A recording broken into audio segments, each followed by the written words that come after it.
Hey guys, it's the Patient Hodler coming at you with another video. And in this one, I want to talk with you guys about the OMI Utility Program. Is it good?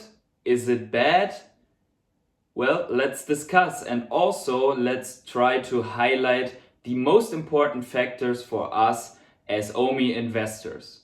But before we start, two more things. First of all, I am a crypto and NFT investor, not a financial advisor. So please do your own research before you ape full retard into Ecomi and then stake it. The other one is more than 80% of you guys are not subscribed to my channel yet. So please leave a like, subscribe to my channel, and let me know in the comments below what you think about the new OMI Utility Program. And with that out of the way, let's get started.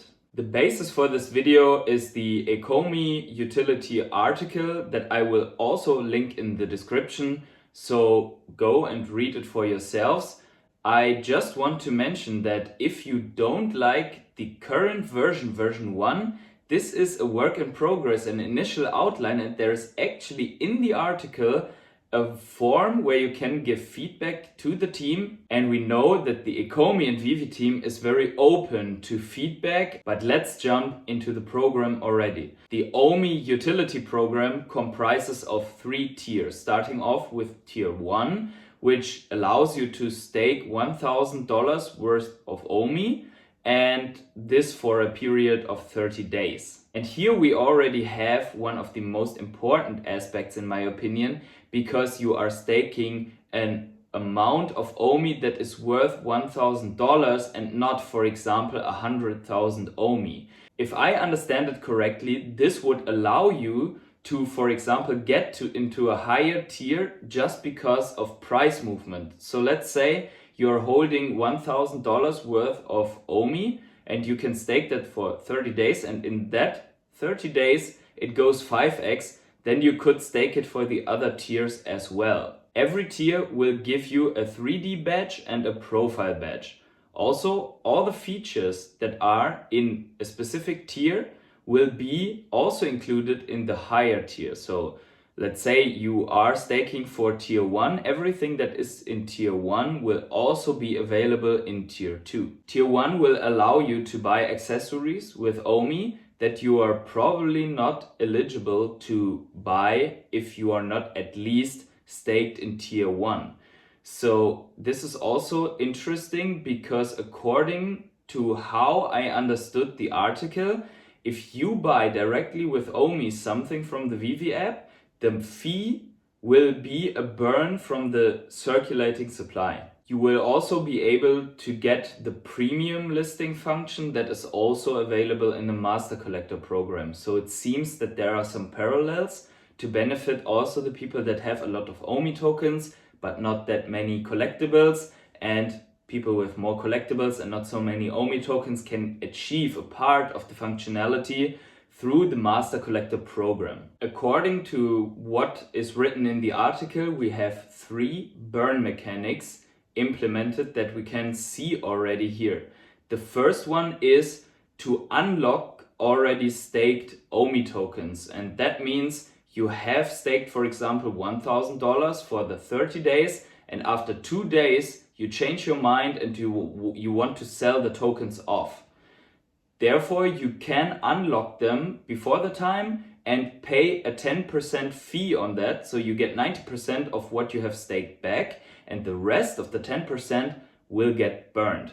This is technically a burn from the circulating supply, because before the tokens were staked, they were out in the circulating supply and 90% go back to the availability to the circulating supply. The second burn mechanic is the one mentioned before, utilizing Ecomi to buy collectibles or to buy, for example, Raffle tickets will result in a buy fee that seems to also go away from the circulating supply and does not affect the supply that is in the reserve wallet. The third one is the fast track functionality, and it's not really clear in the article, but I understand it as follows.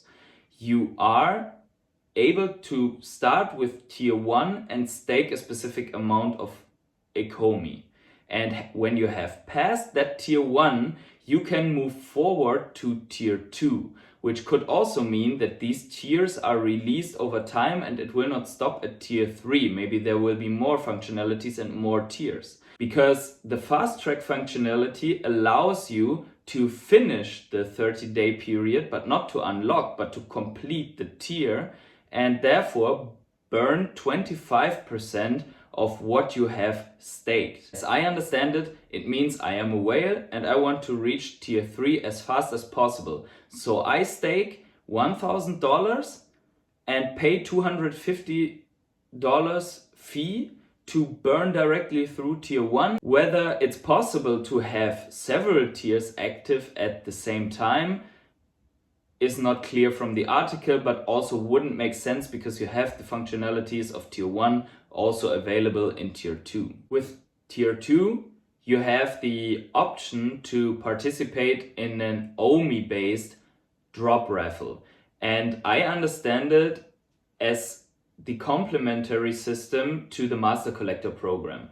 I have already produced a video that explains exactly how the raffle system in the Master Collector program works. Basically, you have a part of the drop that is coming up separated, and then you can buy raffle tickets, and according to how many raffle tickets you throw into a specific drop, you have a chance to get one prior to the drop execution of the main drop that is for everyone. And then you have to claim and buy the collectible, and everything that is not claimed goes back into the drop. So these raffle tickets here are only bought with OMI and not with gems, and you are eligible through a tier in that you are staking, so at least tier 2, and not by having X amount of Master Collector program points. You will be also able to buy NFTs on the secondary market with the OMI token directly.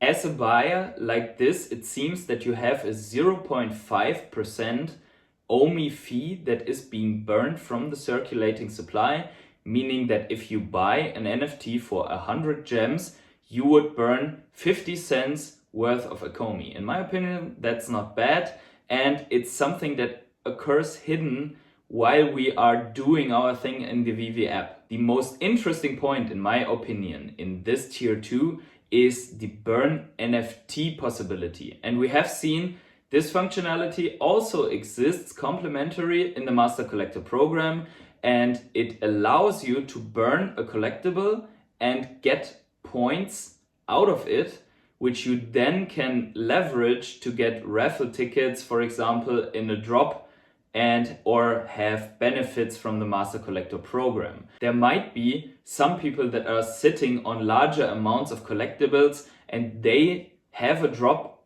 upcoming that they really want, and in order to increase their chances, they will just burn X amount of their collectibles to be able to participate. And while this is happening, the collectibles that we are holding will increase in value as the total number of the supply of this collectible can decrease. Then finally, with tier 3, you will have the possibility to have unlimited showrooms, which is cool for those who are really building something in the showrooms, the Vaultaholics and so on that we can see on Twitter showing off and flexing with their collectibles. And you will be able to display the mint numbers next to your collectible, which is also very good for flexing with very low mint collectibles. And also maybe to display in your vault what you have that you could maybe sell, or where you would get a direct message offer for. But the really interesting features that caught my eye are the extended AR functionality, where I actually have no idea what this could mean or be, and so I'm looking forward to discover what that might be. And renting collectibles. And at first I thought, why would you rent collectibles? But then I came up with some ideas. For example, you could say, I'm going to rent a set or a collectible that I don't have, but I have this awesome idea in my vault, which I want to build, basically some kind of art or scenario, and I need Todd, for example, for that. But I cannot afford it, so I'm going to rent it for a couple of gems for 10 days. And then I can build my show-off video, and then I can give it back. Another one would be, let's say you have your children, and they want to take a photo with a Donnie, but you don't want to pay the 100,000 gems for a Donnie. You could rent it and put it in the photo and use the AR functionality. Also, it could be that you have a special mechanic or a special usability in a collectible, like for example the bond glider. Let's say there would be a minigame implemented where you could use something that flies, but you don't have it. So you need the bond glider, and so you are renting it to complete something in that game, and then you give it back. Also, this could be an implication for the future Veveverse coming up, where renting makes even more sense, because you can rent just to have fun, or you can rent to display it somewhere, or you can rent to complete a scenario as well. So there is a lot of possibilities to think of for renting. To sum it all up, we have a lot of functionalities that is either locking up OMI for a time or burning OMI while we are using functionalities, and also interacting with the Veve app and with the Master Collector program. And it is somehow a hidden process, or a more hidden process, that you are not saying, okay, I do this now to burn OMI, but rather that you execute functionalities within the app, and on the side, by doing that, you are burning from the circulating supply now. And I think it's really good to have all these mechanics, and we will see how they can build synergies with the other mechanics that we already have, and how they can influence each other, and how this will have an effect on the token burn, on the price over the time, also as we get more and more users involved. And it is a good thing that sole users of the Veve app also get involved with the token, and so token holders also get involved more on the collectible side. This exchange is very important, and it's also going to strengthen the ties within the community, and ultimately all people will benefit. It also shows that it is easier for them to implement one new mechanic that will generate value for the OMI holders. Now, I have already seen a lot of negative comments about this utility program, and I can understand it, but on the other hand, I also can understand that they will not just ape into some functionality that lets the token moon completely, because first of all, they have said they are doing buybacks over time, and secondly, this would be unhealthy for then in the future the onboarding of other projects, where this project also has to buy an amount of OMI tokens to utilize them. So in my opinion, a slow and steady growth and a slow and steady upgrade of the burn mechanics and of the functionalities is promising and not a bad signal at all. Now I'm at the end of the video, and I hope you liked the little insights into the tier and the functionalities that I provided here.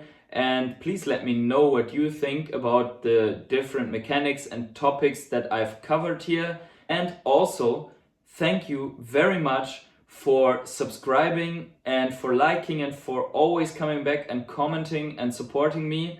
Already breaking the 400 subscribers. Thank you very much. This is all because of you, and I am very happy about this progress, and I hope that more and more people will follow me, so I will put out more and more content. And wherever you are on the planet, have yourselves a great evening, morning, night, and see you in the next video.